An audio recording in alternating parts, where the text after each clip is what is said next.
আজই ডাউনলোড করুন আর এনজয় করুন আপনার পছন্দের শো। আপনাদের বাড়িতে আপনারা কাকে লুকিয়ে রেখেছেন? এখান থেকে বেরিয়ে যান, নইলে কিন্তু আমি পুলিশ ডাকতে বাধ্য হব। পুলিশ এসে গেছে। সামনে এতগুলো শো, তার মধ্যে এই উটকো ঝামেলাগুলো শুরু হতে হলো। দূর, কি করব কিচ্ছু বুঝতে পারছি না, কিচ্ছু মাথায় আসছে না। এই শোনো, তোমাকে আমি আগেও বলেছিলাম, তুমি আমার কথা শোনোনি। এখন দয়া করে তোমার মাথা না লাগিয়ে আমি যেটা বলছি সেটা শোনো। পাত্তারি গোটাও, এখানে থাকলেই বিপদ, যে কোনো সময় আমরা ধরা পড়ে যাব। তার থেকে এমন কোথাও চলে যাই চলো, যেখানে গিয়ে এই ঝামেলায় পড়তে হবে না। আমরা আবার নতুন করে সেখানে গিয়ে শো শুরু করব, আর শান্তিতে থাকতে পারবো, সেটা বোঝার চেষ্টা করো। এখন আবার কে এলো? এই সাক্ষ্যজিৎ নয় তো? হতেও পারে, হতেও পারে। ওই দেখো দেখো, খ্যাপার মতো মেল বাজাচ্ছে, দেখেই তো বোঝা যাচ্ছে সাক্ষ্যজিৎই এসছে। হ্যাঁ, এবার এবার কি করব? হ্যাঁ বলছি শোনো, যদি ও বাড়াবাড়ি করে, দুজনে মিলেই কিন্তু ওকে ঘাড় ধাক্কা দিয়ে বের করে দেবো।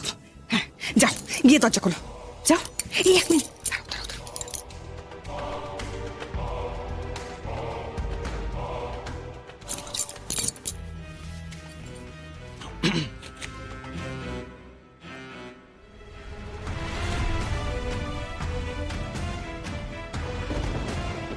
যা ভেবেছি ঠিক তাই।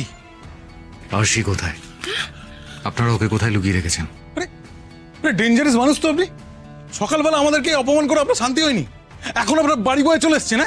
আরে আপনার স্ত্রী কোথায় আছে আমরা কি করে জানবো? জানেন, আপনারাই জানেন। আপনাদের বাড়িতে আপনারা কাকে লুকিয়ে রেখেছেন? উত্তর দিন। দেখুন, আমরা কিন্তু কাউকে এখানে লুকিয়ে রাখিনি। হ্যাঁ, আর তাছাড়া আমাদের বাড়িতে কে আছে না আছে সেটার কৈফিয়ত আমি আপনাকে দিতে যাবো কেন? হ্যাঁ, দিতে হবে। দিতে হবে মানে? হ্যাঁ দিতে হবে মানে কি? এটা কি জোর জুলুম হচ্ছে নাকি? হ্যাঁ জোর জুলুম। দেখুন, ভালোই ভালোই আপনাকে বলছি, এখান থেকে বেরিয়ে যান, নইলে কিন্তু আমি পুলিশ ডাকতে বাধ্য হব। হ্যাঁ পুলিশ এসে গেছে।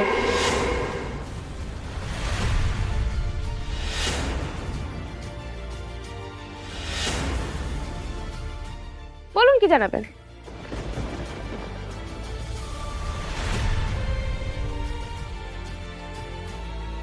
কি হলো, চমকে গেলেন কেন? বলুন, কি জানাবেন, বলুন। উমা, এ তো হুবহু ওই আরশির মতোই দেখতে। ওর মেয়ে নাকি?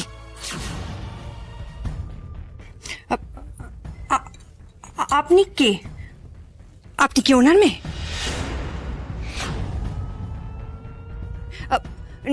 না মানে ওই আজ সকালবেলা ওনার ছবি দেখেছিলাম তো, অবিকল আপনারই মতো, তাই।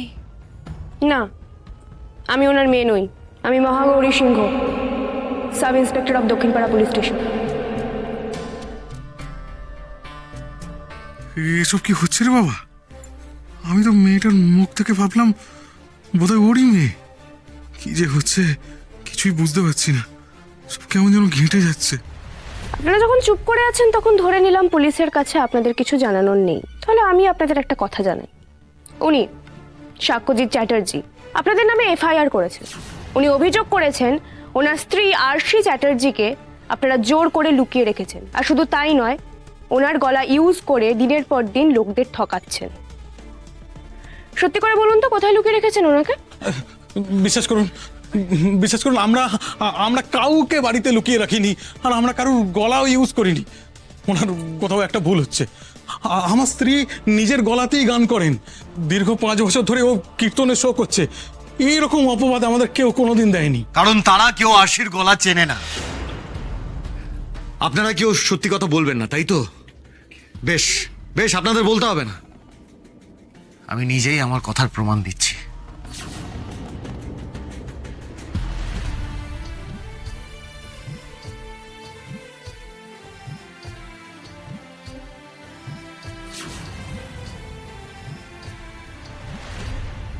শুনলেন তো?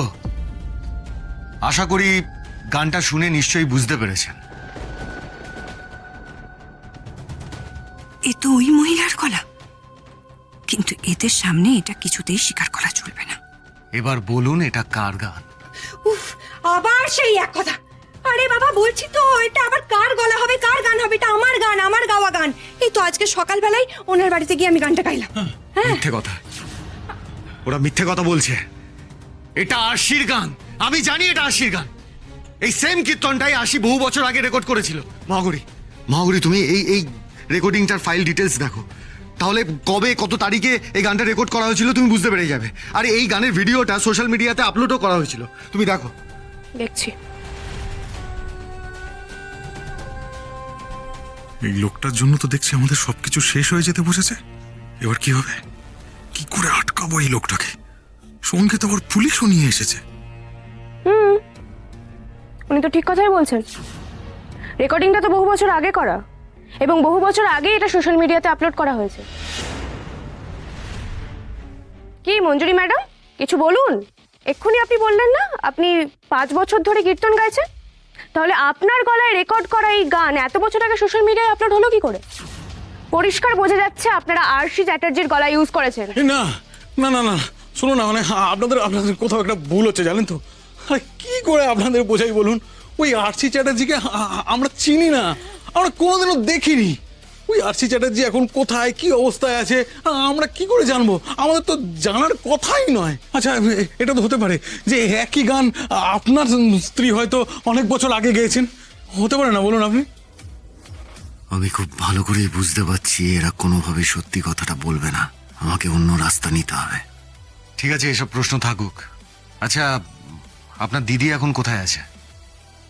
আমি ওনাকে দেখতে চাই। কি আজব কথা বলছেন আপনি? হ্যাঁ, আরে উনি অসুস্থ মানুষ, এর মধ্যে আমার দিদি করতে গেল। আমি ওনাকে কোনোভাবে ডিস্টার্ব করব না, আপনি শুধু ওনার সাথে একবার দেখা করিয়ে দিন, ব্যাস। হবে না। দেখ, কেন হবে না? কেন হবে না? সত্যিটা জেনে যাব, তাই তো? কি লুকোচ্ছেন? এর আগেও আপনারা বারবার যখন যখন আমি আপনার দিদির সাথে দেখা করতে চেয়েছি, আপনারা কোনো না কোনো অজুহাত দিয়ে আমাকে বাধা দিয়েছেন। কিন্তু আজ আমি ওনার সাথে দেখা না করে যাব না। মহাগৌরী, ওই যে ওই ঘরটায় ওনার দিদি থাকেন। আরে কি করছেন নাকি? কি করছেন? এইভাবে আপনি জোর করে ঘরে ঢুকতে পারেন না। আমরা কি পারি না পারি সেটা আমরা খুব ভালো করে জানি ম্যাডাম। আমি তো ঘর সার্চ করবই।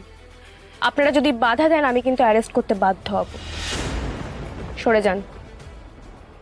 মুভ।